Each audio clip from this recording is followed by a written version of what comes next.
పల్లా రాజేశ్వర రెడ్డి గారు గౌరవ సభ్యులు అధికారంలో ఉన్నాము, మేము ఏం చెప్తే మీరు వినాలి అనేటువంటి సైకాలజీ ఫీలింగ్లోనే ఆ పక్షాన్ని ఉన్నటువంటి దయచేసి దయచేసి మనసు మార్చుకోండి, మైండ్ సెట్ మార్చుకోండి, మైండ్ సెట్ మార్చుకోవాల్సిన అవసరం ఉంది. అలా నిన్నటి దాకా 10 ఏళ్ళ అధికారంలో ఉన్న వీళ్ళు ఆర్టీసీకి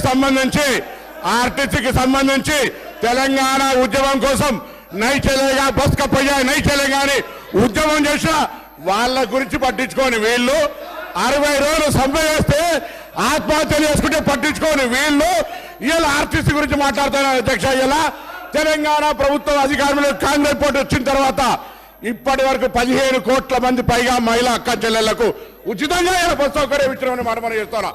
535 కోట్ల రూపాయల విలువ కలిగేటువంటి బస్ ఫేర్స్ ను ప్రభుత్వం భరించింది. అధ్యక్ష, ఇలా వీళ్ళు మాట్లాడుతూ ఉన్నారు. పెద్దలు గౌరవ మాజీ మంత్రి హరీష్ రావు గారు అనాలోచిత డిమాండ్ 15,000 ఆటోకి ఇవ్వాలంట నెలకు. మీరేమిచ్చారు? 1000 రూపాయలని ఇచ్చిందా? ఒకవైపు ఆటో పన్ను రద్దు చేస్తున్నామని ఛానళ్ళ పేరు మీద 1000 రూపాయలు వీపులు కొట్టి ఆటో కార్మికుల దగ్గరకు పోయి మాట్లాడదాం. సభను తప్పుదో పట్టించే విధంగా 21 మంది ఆత్మహత్య చేసుకున్నారని చెప్తా ఉన్నారు. ఇలా అవన్నీ కూడా మీరు అనవసరంగా ప్రేరేపించి వాళ్ళని మన దగ్గర ఎక్కడ కూడా ఇలా సార్ మేము ఆటో బస్సు ప్యాసింజర్ ఇంటికి పోతలే, ఆటో బస్సు బస్ స్టాండ్కు ఆటో వాళ్ళను బస్ స్టాండ్కి తీసుకొచ్చే బాధ్యత ప్రజలను ఆటోనే బస్ స్టాండ్కి తీసుకొస్తా ఉన్నది. బస్సు ప్యాసింజర్ ఇంటికి పోతలేదు. మారిపోయింది ఎక్కడ అధ్యక్ష? మేము మహిళలకు మీకు నిజంగా ధైర్యం ఉంటే మీ ప్రభుత్వంలో ఉన్నటువంటి వాళ్ళు చేయలే, మేము ఇలా తెలంగాణ అక్క చెల్లెలకు వద్దా చెప్పండి. మీరు వ్యతిరేకిస్తున్నారో చెప్పండి. స్పష్టంగా చెప్పకుండా దొంగ తిరుగుడు ఎవరేమో ఇలా దయ్యాలు వేదాలు వాళ్ళు ఇచ్చినట్టు పెద్ద పెద్ద దొరలు ఆటోలు వస్తా ఉన్నారు. ఎన్నడూ పెంచి కార్లు దిగిన వాళ్ళు ఆటోలో వస్తా ఉన్నారు. ఆటో కార్మికులను అవమానపరుస్తా ఉన్నారు. ఆటో కార్మికులు కూడా తెలంగాణ బిడ్డలు, తెలంగాణ కోసం ఉద్యమించారు.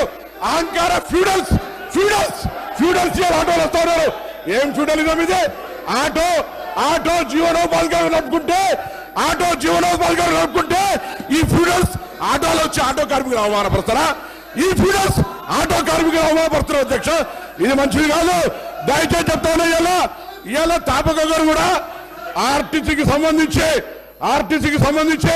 ప్రక్షాళన చేస్తాం.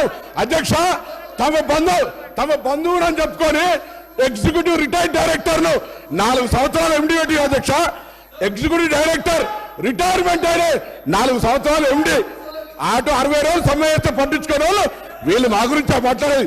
కొత్త బస్సులు కొంటున్నాం. ఆటో కార్మికులు, రిక్షా వాళ్ళ ఇలా ఆర్టీసీ కార్మికుల సంక్షేమం మా బాధ్యత.